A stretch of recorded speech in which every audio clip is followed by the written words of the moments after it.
Canadian judge has issued an epic smackdown against a sovereign citizen who was wreaking havoc against the Canadian court system. Hi, I'm Leonard French, your favorite copyright attorney, but again, I can't look away from some of these train wrecks, especially sovereign citizens who think that the law doesn't apply to them, except when they need the law to apply to them. We often talk about having a sovereign citizen bingo card, so I took the time to actually make one. I'll provide a link in the description below. There are 30 of these cards provided by myfreebingocards.com, and you can choose one, I guess, and follow along and see how quickly you get bingo. Over to the story. This is the Royal Bank of Canada versus Sandra Ann Anderson, aka Sandra Ann, authorized representative, aka Sandra Ann Anderson. Sandra Anderson, woman Sandra of the Anderson family. I, woman, Sandra Ann, acting as agent for and on behalf of Sandra Anderson. Sandra Ann, woman. Sandra Ann, executor, aka Sandra Ann. And this opinion is written by Associate Chief Justice J.D. Rooke. Judge Rooke wrote the book on OPCA litigants, which we'll get to that in a moment, in Canada. So literally wrote the book on sovereign citizens in Canada. This decision responds to an unusual but not unique litigation scenario. Sandra Ann Anderson owns a condominium in Calgary that she financed with a 2019 mortgage with a principal of $160,000, loaned from the Royal Bank of Canada. Ms. Anderson calls herself many things and by many names, as indicated in the style of cause or caption above. Ms. Anderson has ceased making payments on her mortgage. RBC filed a statement of claim to foreclose on the condo and recover its debt, which had by then increased to approximately $161,000. Ms. Anderson also had secured a personal Visa credit card against this property and accumulated almost $4,000 in additional debts. None of this is particularly unusual. Foreclosures such as this occur all the time at this court. However, Ms. Anderson is an unusual litigant because she believes she is not subject to Canadian law, but rather only to a different and special law that she seems to claim means she can get a condo for free and that she does not need to pay her credit card debt. Ms. Anderson says she is not subject to Canadian law, statutes, ordinances, or codes. Ms. Anderson says there are no debts, at least not any that she owes. Instead, she says it is RBC who owes her money. Ms. Anderson has many explanations for these claims. She points to secret and imaginary bank accounts operated by the US government that are linked to her birth certificate. She says that a bank in the UK, the We Re Bank, and its proprietor, Peter of England, have provided a voucher signed by Prime Minister Justin Trudeau that discharges all of her obligations. These are clearly irrational and unaccepted OPCA claims. Alright, so if you had unpaid debts and imaginary bank accounts and foreclosure, then you can check those off on your bingo card. Oh, and strawman names. Other times, Ms. Anderson says that I, woman Sandra Ann, does not owe anything. Rather, it is capital Sandra Ann Anderson who is in a contract with RBC. That all capital names entity is someone or something else, but certainly not her, she claims. Ms. Anderson at various points says that she is the executrix of Sandra Ann Anderson, all caps, and many, many more unusual claims, some of which I will later survey. The net effect is that Ms. Anderson is doing all she can to frustrate RBC's foreclosure. She has bombarded the court and RBC with obviously legally worthless abusive documents. When Ms. Anderson appears in court physically or via teleconference, Ms. Anderson is disruptive, contemptuous, ignores court directions and orders, and acts literally as a law unto herself. That has led to Ms. Anderson being kicked out of courtrooms and muted and expelled from teleconference appearances. Okay, so we're already at contempt of court. None of Ms. Anderson's claims, arguments, or magical documents have any merit whatsoever. Ms. Anderson has been wasting and continues to waste the plaintiff's and the court's time. Ms. Anderson is a self-represented litigant and so has the benefit of special privileges and status as set by the Supreme Court of Canada. And I gave you a free one for that, the pro se, the center box on the bingo card. However, Ms. Anderson has been involved in a range of litigation before this and in other courts that makes it very clear that her activities are not those of some misinformed and confused person stumbling through a complex, inscrutable apparatus. Instead, Ms. Anderson is an intentional, bad, vexatious actor. She has been informed of the what, why, and how she is getting things wrong. Ms. Anderson has been cautioned that very negative consequences will follow from her misconduct, and that is indeed what has transpired. All that has made no difference to her continuing vexatious conduct. Instead, as I will subsequently discuss, Ms. Anderson's bad conduct in the foreclosure action has now escalated to a new level. She is directly threatening the court staff and judiciary, who will pay Ms. Anderson the fines that she purports to levy in silver coin, aka lawful money. If you had fines the court, check that off. This decision today has several functions. One is to address Ms. Anderson's abuse of the Alberta Court of Queen's Bench, its employees and decision makers, and wastage of the court's resources. A second objective of this decision is to end the RBC foreclosure proceeding in a manner that is fair and efficient to those involved parties who have engaged this court in good faith. That means that Ms. Anderson may not find the result of this decision is what she prefers, but Ms. Anderson has forfeited her interests being front and center in this matter. Ms. Anderson is a litigation terrorist, a person who uses courts and law to harm others because she likes it and for her personal advantage. The time for that to end is now, and this decision will do that. I will also note as an initial point in this matter that Ms. Anderson recently was involved in a testamentary matter where I was one of the case management justices. Suffice to say that Ms. Anderson received a multi-million-dollar inheritance from her father. That fact is relevant in several ways. First, Ms. Anderson is well able to pay her mortgage payments and the outstanding condo debt as a whole. Second, Ms. Anderson can easily afford to hire a lawyer. She formerly did so, but that cramped her litigation style. Ms. Anderson is thus not a destitute, desperate person, but instead a greedy scofflaw who seeks a condo for free, with no legitimate legal basis. Third, those significant resources mean that Ms. Anderson is well positioned to misuse legal processes and harass and abuse others, and she has done exactly that. That capacity, intent, and activity also warrants certain steps. As will become apparent, Ms. Anderson's bad conduct in the condo foreclosure is simply one facet of Ms. Anderson's overall and consistent approach to her social and legal obligations. Simply put, Ms. Anderson seeks to do only what Ms. Anderson wants to do. Sandra Ann Anderson.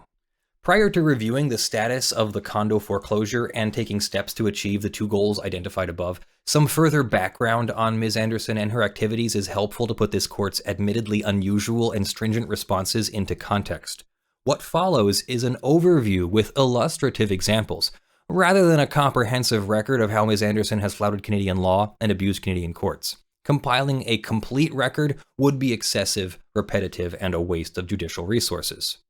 Ms. Anderson is a pseudo-law adherent and guru, an individual who claims that the laws created by Parliament and the legislatures and inherited via the common law are all a fraud that are unjustly imposed without valid authority. In Canada, pseudo-law is usually grouped as Organized Pseudo-Legal Commercial Arguments, OPCA, Organized Pseudo-Legal Commercial Arguments, a term coined in the first court decision to comprehensively review that subject, Meads v. Meads, also Judge Rooke's decision. OPCA schemes are pseudo-law, rules that sound like law and use legal language, but are false, not law.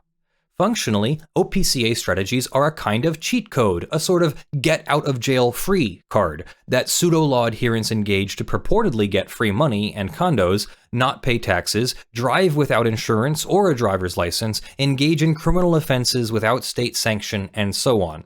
In Meads v. Meads, I observed at paragraph 4 that beyond using a highly stereotypic and conserved set of not-law concepts, quote, this category of litigant shares one other critical characteristic. They will only honor state, regulatory, contract, family, fiduciary, equitable, and criminal obligations if they feel like it, and typically they don't. That exactly describes Ms. Anderson, and in many ways is all one needs to know about her.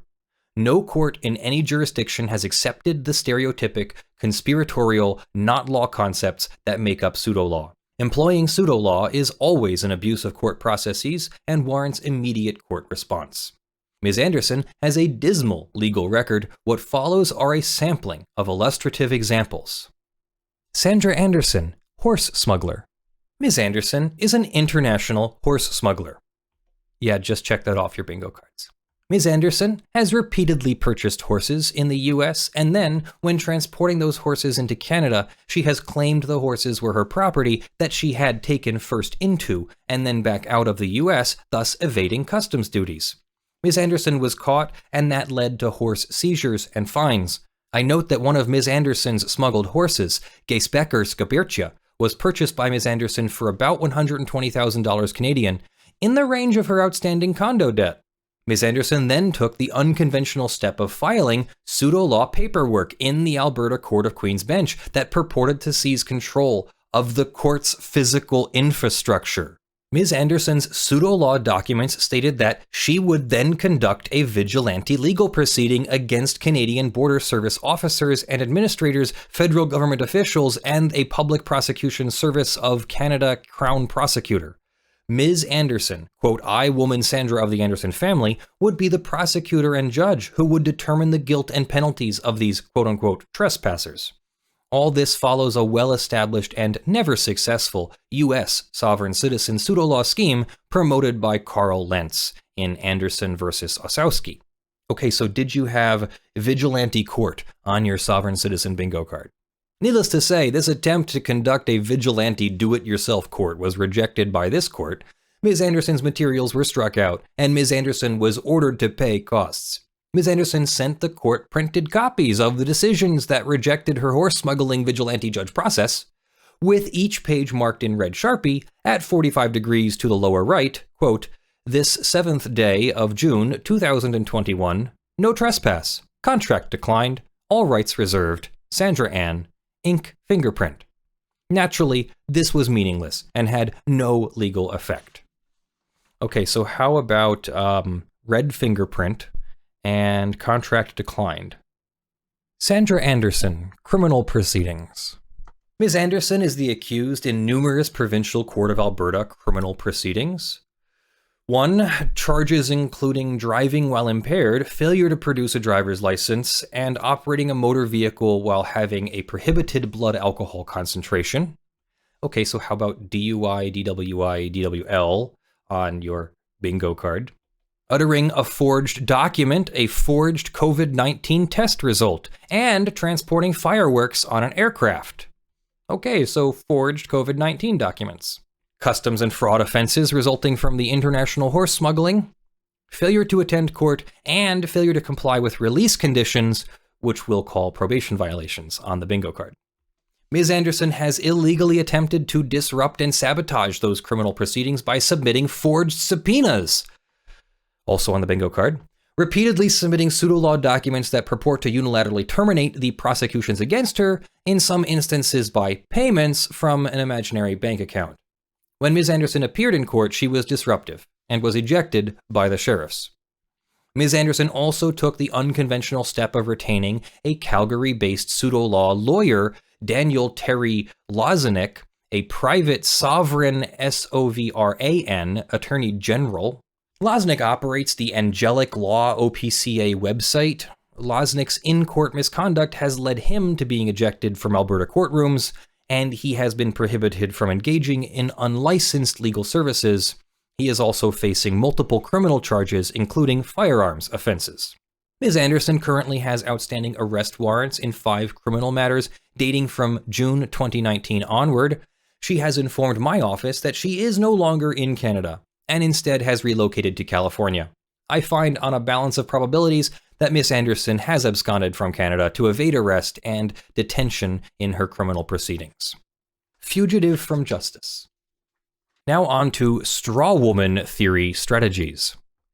Ms. Anderson's wealth of pseudo-law activities includes her persistent use of Strawman Theory, the idea that individuals have 2 aspects, a flesh and blood human being and an immaterial legal doppelganger, the strawman.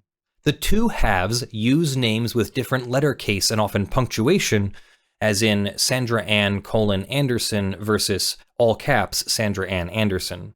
The core reason for the use of the strawman theory is that the all caps name is purportedly responsible for everything bad, and thus is the only half that is subject to debts, legislation, criminal liability, and court authority. So Sandra Ann Anderson says she owns the condo, but if someone has to pay, that's all caps Sandra Ann Anderson.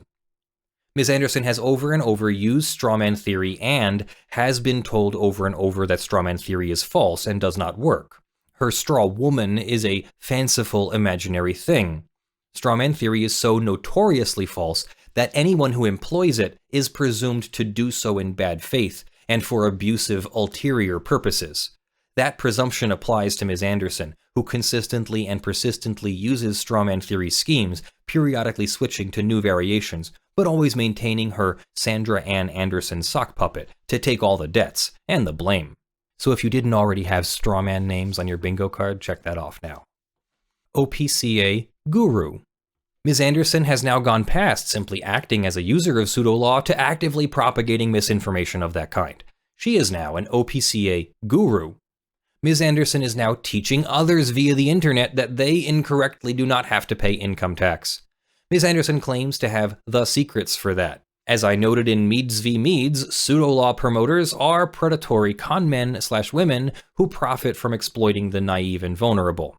I observed, quote, "The fact that Mrs. Anderson has escalated and deepened her pseudolaw activities from student to teacher is not a prerequisite for her to be subject to prospective court access restrictions.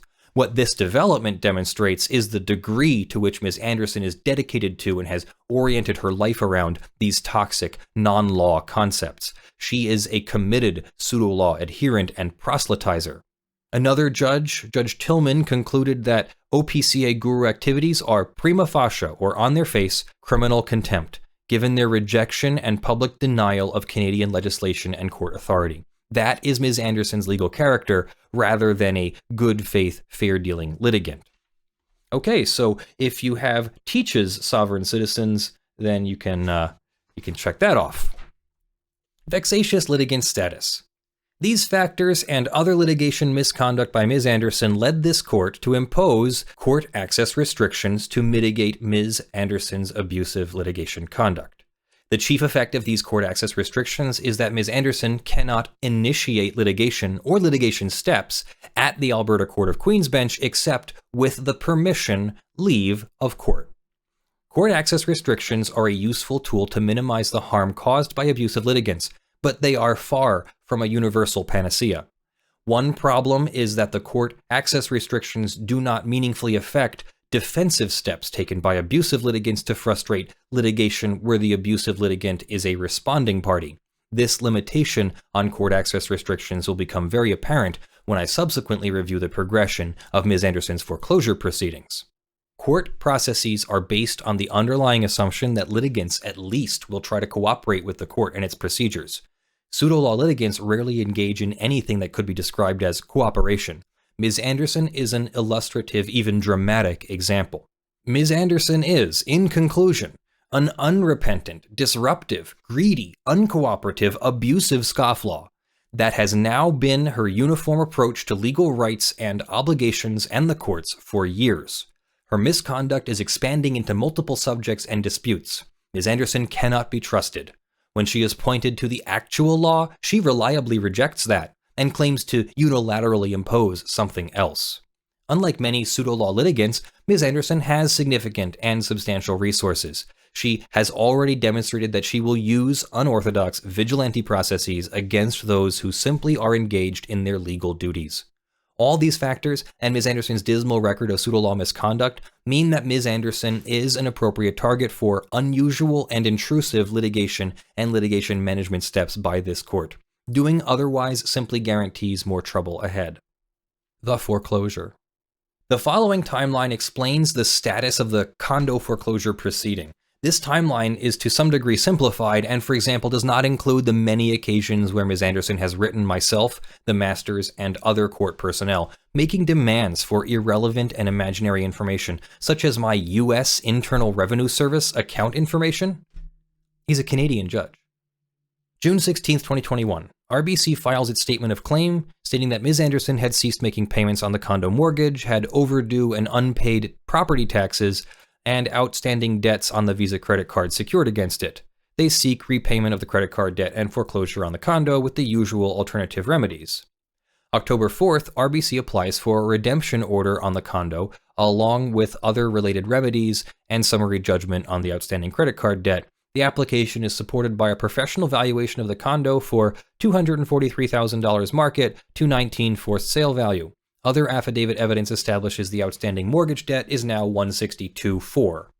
October 4th, Sandra Ann, agent for Sandra Anderson, files a statement of defense in the form of an affidavit, which is neither a statement of defense nor an affidavit. Instead, the document is a series of questions, most of which are nonsense, and all of which involve pseudo-law concepts. For example, Ms. Anderson demands mortgage and credit card contract documents with wet ink signatures. The idea that a debt may be only established by an original wet ink signature, physical contract, is a common and legally rejected OPCA motif deployed as a legal basis alleged to invalidate debt contracts. The exhibit is attached to the opinion, and that's in the description below. Let's take a quick look, though. Here's the affidavit. We're not going to go over every single line, but it does ask a whole bunch of weird open questions. I, woman Sandra Ann, am a living, breathing, sentient being on the land, a natural creation of God, and therefore am not and cannot be any artificial person. And I guess she puts artificial person in quotes, or in caps, because that's how she does it. Also, if you have Bible quotes on your bingo card, check that off now. But she does, then when she finally gets to a whole bunch of questions. Can a financial instrument be securitized? What lawful consideration does RBC give? What creates the source of funds the bank claims it lends? I mean, I think you'd ask these questions when you're taking out the mortgage, right? Like, how could you take out a mortgage, under the law and under contract and all that, and then turn around and say, oh, well, I have a bunch of questions after I signed the thing? BS. They're con men, con women. If RBC did not loan its own money to a customer but monetized the signed loan document creating new funds on the account, would this not be an exchange rather than a loan? Like it matters. Anyway, go read for yourself. There's a whole bunch more of that. If the rule, the wet ink signature rule, were in fact true, then no contract formed via electronic means would ever be enforceable. Among other things, the statement of defense claims that Ms. Anderson does not owe any credit card related debts, and instead demands full refund of all post-December 2019 payments made by Anderson, a total of $67,400. The statement of defense was accompanied by an affidavit of status and fact reproduced below, which we just looked at. This affidavit's OPCA characteristics are obvious, including use of the presumptively abusive and bad purpose strawman theory. A full review of the abusive pseudo-law character of this document is both unnecessary and a waste of judicial resources. Its failings are obvious and manifest. Both of these documents were filed in the Okotoks Provincial Court of Alberta, which is obviously the wrong court to have any legal effect. Each was notarized by lawyer Cody A. Melnick, who was, for that reason, reported to the Court of the Law Society of Alberta for disciplinary steps. November 10th. The RBC application was adjudicated before Master Farrington. Miss Anderson was present, but only identified herself as the executor of the fictitious straw woman, capital Sandra Ann Anderson, estate. Master Farrington confirmed the mortgage was valid, the quantum of the outstanding debts, and granted Ms. Anderson a 6-month redemption period to repay the debt in full. Otherwise, the condo would be listed as a judicial sale. May 10th, Ms. Anderson made a leave to file application for a counterclaim against RBC that would block the foreclosure, declare Ms. Anderson owes nothing, and make myself and Alberta Minister of Justice Tyler Shando personally responsible as fiduciaries for Ms. Anderson's debts and operation of her straw woman's bank account that is allegedly held by the U.S. Securities and Exchange Commission. In the alternative, Ms. Anderson claims strategies like the wet ink signature money-for-nothing scheme described above, that We Re Bank had paid her debt with a voucher signed by Prime Minister Justin Trudeau, and other schemes that are fully reviewed in Royal Bank of Canada v. Anderson. Ms. Anderson's leave to file request was denied. She was ordered to pay $10,000 penalty to the clerk of court for her transparent attempts to sabotage the foreclosure using OPCA tactics. May 12th. Ms. Anderson sends counsel for RBC a notice of injunction and cease and desist. Counsel for RBC responds, "You cannot file documents at Queen's Bench due to the court order declaring you a vexatious litigant." May 16th to 30th of 2022, court-appointed realtor Craig Durkovich writes Ms. Anderson to arrange for viewing the condo. Ms. Anderson's response to that email is to reject the court's authority, saying court orders related to a legal title, not the real property, which is still in my possession and under my ownership. Ms. Anderson also says she has no outstanding debt. Quote, In addition, this matter has been settled, and payment has been effected, and any seizure has already been reported to the agents of authority as fraud. Ms. Anderson then threatens Mr. Durkovich. I have already notified the Real Estate Council of Alberta and your broker of this fraudulent conveyance, and should you continue to harass me, I will add you as a party to, I guess, some other claims. These are U.S. law claims. 15 U.S.C. Section 1 is trademark. 241 is conspiracy against rights. These do not apply to her in Canada. The provisions Ms. Anderson indicated are U.S. rather than Canadian legislation. June 3rd, since Ms. Anderson did not pay her outstanding debts, RBC applied for access to the condo so the court-appointed realtor could display that property or vacant possession of the property. A supporting affidavit of Mr. Durkovich reported that he was unable to contact Ms. Anderson by telephone and email. The affidavit reports the condo is occupied by a tenant, Filomena Rosati. July 13th, the parties appear before Master Mason. Ms. Anderson appeared via teleconference. She was disruptive and interrupted proceedings, so she had to be repeatedly muted. During the multiple matters prior to the condo foreclosure hearing, Ms. Anderson repeatedly sent pseudo-law messages via the teleconference chat function. When the matter was heard, Ms. Anderson denied that she was present, instead self-identifying as the authorized representative, Sandra. Ms. Anderson continues her usual pseudo-law claims and tactics. Master Mason ordered a key to the condo placed in a lockbox on the condo by July 15th, and that showings of the condo shall commence immediately. Solicitor/client costs were ordered against Ms. Anderson.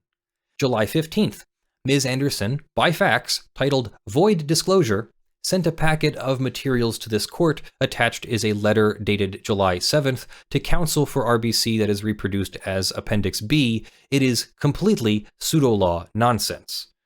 Oh, we definitely have to look at this one. Here's Appendix B, the letter. I am in receipt of your unsolicited letter to attend court. I am confused as to why you think the order made by an unapproved administrator of my estate has authority to order seizure of private property, as you have received multiple forms of payment. At inception of my loan, without my full comprehension, you required government identity documents to secure said loan mortgage. The attached United Nations Handbook on Civil Registration clearly proves all government identity documents are legal tender. As such, payment was tendered. Further, the SEC agents monetizing debt instruments through the Eurostream and Euroclear, you are required to report to the IRS and FinTrack. Copies of 1099-A and C forms accepted by the IRS. IRS is US, not Canadian. What in the world? It is an exercise in madness. I should not try to understand it. July 18th. Ms. Anderson, by multiple emails to the court, sent the untitled document dated July 16th and reproduced in Appendix C to myself and other court staff. She demanded contact information for additional court staff. The document is a fee schedule, a notorious form of OPCA intimidation that is uniformly rejected by all courts that have dealt with such fee schedules. I will now further discuss this document in more detail. The fee schedule. The fee schedule is here. Single court appearance, $100,000. Theft of private property, $10 million. Failure to produce a true bill or proof of debt, $10 million. Okay, let's go back. The July 18th document, the fee schedule, is a foisted unilateral agreement, a document that purportedly has effect when unilaterally opposed on a target. Fee schedules are a specific subtype of foisted unilateral agreement where the recipient is purportedly automatically subject to penalties or fines for certain activities. Ms. Anderson calls these unilateral fines payments for services rendered and demands those payments in lawful money, Canadian silver dollars. These service charges range from $100,000 for a single court appearance to $10 million for misaddressing living being/woman as a territorial Canadian citizen, resident, fiction, corporate entity, or anything other than a living woman/man. This is, of course, more strawman nonsense. If you had appearance fees on your bingo card, check that off now. Since I never identify Ms. Anderson by her fake divided identities, by this decision alone, I will purportedly owe Ms. Anderson hundreds of millions of Canadian silver dollars. Fee schedules are broadly recognized as an illegal form of intimidation. The judge then quotes to about 20 different sources. Ms. Anderson knows this because I have told her exactly that. According to Canadian law, one may draw the inference that a person intends the natural result of their actions. Another Anderson case. That is a basis to establish criminal intent. So when Ms. Anderson is told something is wrong and then does it, I can conclude that her misconduct and engaging in illegal intimidation is not an accident or a misunderstanding, but instead is intentional. Ms. Anderson has access to the resources to take steps to try to implement her illegal fee schedule demands. She has, unfortunately, in the past, found Alberta lawyers who will collaborate with her schemes. While Ms. Anderson is subject to court access restrictions in Alberta, she could engage in forum shopping and file her lawsuits in the US, the federal courts, or other provinces. Or she could simply set up further do-it-yourself vigilante pseudo-law courts. There are many ways Ms. Anderson could engage in mischief and inflict harm, and I have no difficulty whatsoever concluding she very possibly may do exactly that. After all, her record speaks for itself loudly. All this reflects negatively on Ms. Anderson and warrants court action. However, the fact that Ms. Anderson is now also targeting court staff, particularly the clerks of the court, warrants special attention. In her most recent emails, Ms. Anderson is demanding the names of court staff she has interacted with and their email addresses. Again, the implications of that are obvious: harassment and intimidation. Judge Nielsen recently, in another case, commented on the implications of abusive litigants targeting vulnerable court staff. Quote, I also note that litigation management is ineffective because the plaintiff targets aspects of the court's structure and staff that are defenseless and cannot be protected by steps like case management, because those court staff are, particularly clerks of court, professionally obligated to assist litigants, even those who are abusive and harmful. Legal and academic commentary on abusive litigants has historically neglected this factor. Justice Shelley of this court stressed the obligations of the clerks to the public. Quote, the court clerks serve a critical function as part of the administration of justice in this province. They are the front line of the Alberta Court of Queen's Bench. They are required to assist litigants and others who have business with the court. However, the obligation to provide these services to the public does not extend to them being bullied, abused, or otherwise mistreated in an unfair and unprofessional manner. I agree with and adopt the conclusions of Justice Papel made in Lochner versus Ontario Civilian Police Commission. Vexatious litigants are a drain on our system of justice. In addition to being a burden on the opposing parties, they are a burden on the judiciary and court personnel. At least the judiciary has mechanisms to attempt to address the conduct of vexatious litigants, but court personnel are ill-equipped to do anything when faced with a barrage of telephone calls, emails, and other communications frequently characterized by incendiary and rude remarks. The cost and time incurred by opposing parties is significant, and adverse costs awards frequently cannot be relied upon to discourage future comparable behavior. In another JSG case, Judge Rooke concluded that JSG is an example of an abusive litigant who targets this vulnerable component of the court apparatus. The Canadian OSHA Act requires employers, including the Government of Alberta and this court, to take reasonable and practical steps to prevent workplace harassment and bullying. I agree with and fully endorse this analysis by Associate Chief Justice Nielsen. These issues at least equally apply to Ms. Anderson. That is a further reason to now take steps to address Ms. Anderson's unacceptable conduct. Resolution of the condo foreclosure. There is no point continuing the foreclosure proceeding. Ms. Anderson has made it unmistakably clear that she will not in any way cooperate with the steps taken by the plaintiff or the court.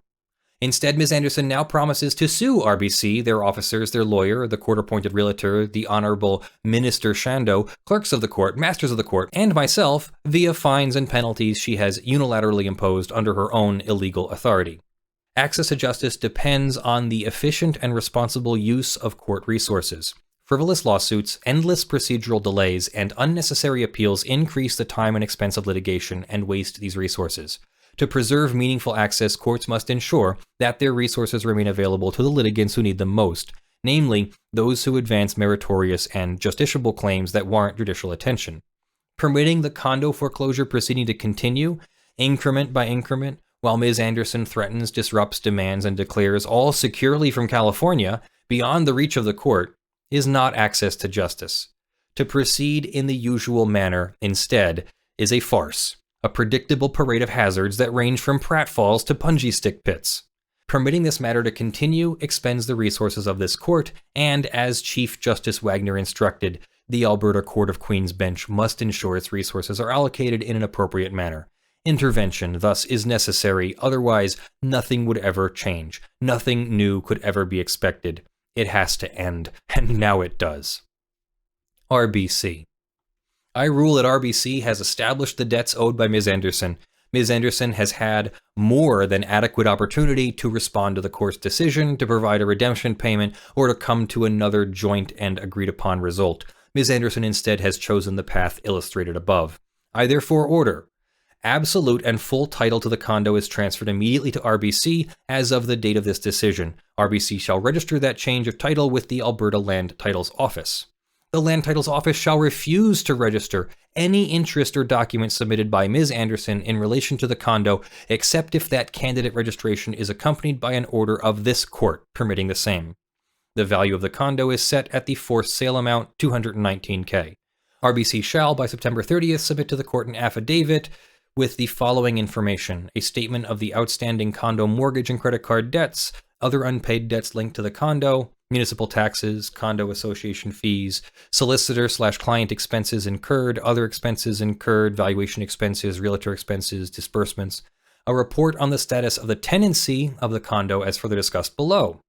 RBC may also submit an updated valuation of the condo. Ms. Anderson has frustrated RBC and its assessor from conducting a full evaluation of the property via her illegitimate claims, threats, and evasions. If, upon that full investigation, the condo's value is substantially less than the $219,000 forced sale amount, I may revise the value of the condo further. I exercise the court's statutory and inherent jurisdiction to conclude this matter immediately. The preceding review of Ms. Anderson's mechanizations explains why. Additionally, I have acted immediately because I am very well aware that Ms. Anderson may attempt to use strategies such as property registrations, litigation in both real and fictitious courts to further complicate and frustrate this legal proceeding and RBC getting the condo it owns by law. Now is the time to act, and that is what I have done. The foreclosure is over and done. Mindful of my obligations to provide information to self-represented litigants concerning their litigation options, if Ms. Anderson disagrees with this outcome, her remedy is an appeal at the Alberta Court of Appeal. The tenant. Ms. Anderson has enough victims. If in fact Ms. Anderson is renting the condo to the apparent occupant, Filomena Rosati, I will endeavor to minimize what complication and harm may result to the innocent tenant. First, I find that any tenancy contract between the occupant of the condo and Ms. Anderson is terminated immediately by the fundamental breach of the tenancy contract by Ms. Anderson. The tenant is contracted for a residence in which to live. Ms. Anderson intentionally sabotaged that by refusing to pay her mortgage and then engaging in shameful OPCA strategies to get a condo for free. Ms. Rosati, who I'm going to assume is the tenant of the condo, has the following options. 1, she may come to an agreement with RBC as to her remaining in the condo as a tenant, or to purchase the condo. 2, if Ms. Rosati and RBC cannot come to an agreement, Ms. Rosati shall vacate the condo by September 30th. In either alternative, Ms. Rosati is entitled to make a claim against any equity remaining by Ms. Anderson in the condo so as to indemnify Ms. Rosati from the expense caused by Ms. Anderson's breach of contract. That includes 1, a refund of the full damage deposit paid by Ms. Rosati to Ms. Anderson. 2, the cost for Ms. Rosati to employ a mover to relocate her property to another Calgary area location. 3, any costs relating to disconnecting and setting up services such as utilities and telecommunications. And 4, other reasonable expenses that are required so that Ms. Rosati can relocate from the condo. And the judge says they're going to take that out of the condo sale proceeds, so hopefully Ms. Rosati gets that money before Ms. Anderson gets a hold of it. I encourage RBC and Ms. Rosati to come to a result that is mutually satisfactory and advantageous. They are both victims of Ms. Anderson. Ms. Rosati should, by September 30th, file with the court by affidavit any claims that she wishes to make to compensate her for costs resulting from the foreclosure. If Ms. Rosati reports unidentified issues resulting from the foreclosure and her tenancy, then she may make submissions and provide information, again due by September 30th. I am very well aware that Ms. Anderson may target her former tenant. First, Ms. Rosati should know that Ms. Anderson has no right to make any claim against Ms. Rosati. Ms. Anderson is not permitted in this court to initiate any litigation against Ms. Rosati, except with the court's leave and supervision. Since Ms. Anderson is an unrepentant and highly active OPCA litigant, there is a very real probability that Ms. Anderson may send Ms. Rosati abusive pseudo-law documents. If that occurs, Ms. Rosati should submit those materials as part of her affidavit, and the court may order additional penalties against Ms. Anderson on that basis. Distribution of the proceeds of the foreclosure. The court will finalize distribution of the proceeds of the foreclosure after receiving information indicated above. Ms. Anderson may also submit an affidavit following the instructions in Part 4 below, with the deadline of September 30th. I recommend Ms. Anderson not submit further pseudo-law documents in this matter that may lead to additional penalties. To be explicit, the distribution process is a document-only proceeding. There will be no further hearings in this matter. If Ms. Anderson holds any remaining equity in the condo after taking into account the debts, claims, and expenses identified above, as well as the $10,000 penalty imposed on Ms. Anderson in the other case, then those funds will be on an interim basis paid into court and held in trust for Ms. Anderson pending final resolution of this matter. I take this step so that affected parties, including the court, may recover additional expenses caused by Ms. Anderson. While my hope is that Ms. Anderson will from here on in discontinue her practice of OPCA litigation, abuse of the court, and the persons affected in this litigation, I recognize that the odds of that outcome are unfavorable. The residual funds held in trust are to minimize the harm Ms. Anderson may attempt to cause. Litigation and litigation management steps. Ms. Anderson is already subject to comprehensive court access restrictions at the Alberta Court of Queen's Bench. So if you didn't already have, vexatious litigant or litigation restrictions, filing restrictions on your bingo card, there you go. That has not, however, stopped Ms. Anderson from conducting herself in an obnoxious and abusive manner. In light of the factors and the events I have previously reviewed, I now also order 1. Ms. Anderson is prohibited from any direct or indirect communication with the Alberta Court of Queen's Bench except A. in documentary form by registered mail to my office or the office of my designate, or B. by filing or submitting documents via a member in good standing of the Law Society of Alberta or another person authorized to represent Ms. Anderson in the Alberta Court of Queen's Bench. 2. To exclude any confusion, that means that Ms. Anderson is prohibited from any communication with any Alberta Court of Queen's Bench staff and decision makers, for example by email, telephone, letters, or other correspondence, and faxes.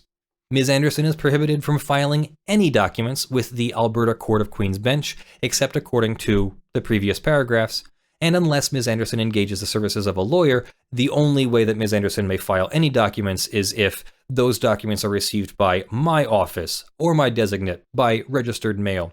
After review, those documents are determined to be legally valid and not an abuse of the court. And then Ms. Anderson pays a filing and document review payment set by the court.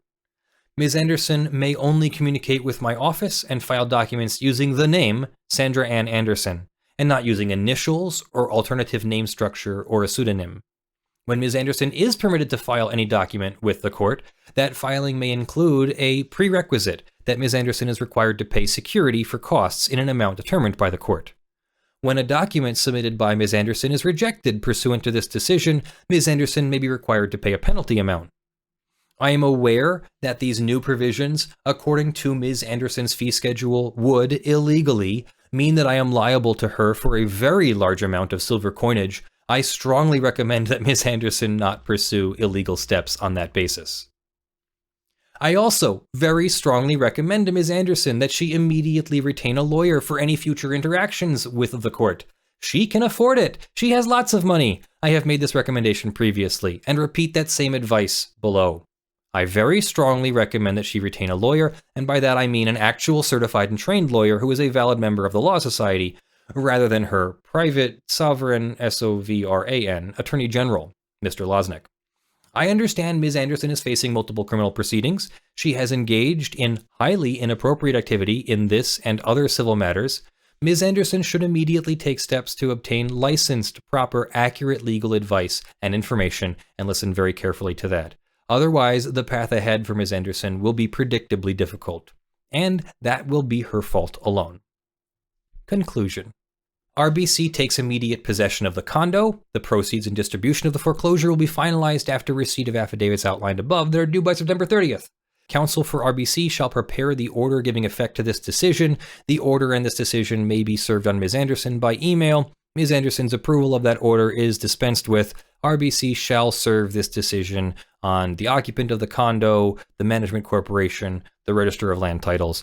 Costs and penalties will be determined after the September 30th date. And that is Judge Rooke, Associate Chief Justice of the Court of Queen's Bench for Alberta. That's a CJQBA. That's what that means. So holy mackerel. Whew, that is the quintessential sovereign citizen right there. I don't even think quintessential does it. It's not 5, it's 25. You should have every single box on this bingo card checked off. It's not even really a bingo card anymore at that point. She checks all the sovereign citizen boxes and even added some. I didn't guess the part about the international horse smuggler in advance. No. But that makes sense that she would go buy horses and then try to not pay the taxes on them. Anyway, that was a fun ride. I hope you made it all the way to the end. Let me know what your favorite part was, and let me know what you think otherwise in the comments below. Thanks for watching! Special thanks to my top supporters in September: John Steele, Eevi, Spirit Bear, Ugly Grill, Torpedan, Gutbrodj, PureMagma, Eric Tams, TechTechPotato, The Blood-Soaked Survivors, Wyatt Calandro, King Aries, and Kyle Siefring. You can support Lawful Masses on patreon.com/ljfrench, sponsors.com/law, through YouTube memberships, and through Floatplane subscriptions. Join me for my weekly live production stream on twitch.tv/lawfulmasses on Sunday mornings at 10 a.m. Eastern US time. I hope everyone has a great week. I love you all. Bye.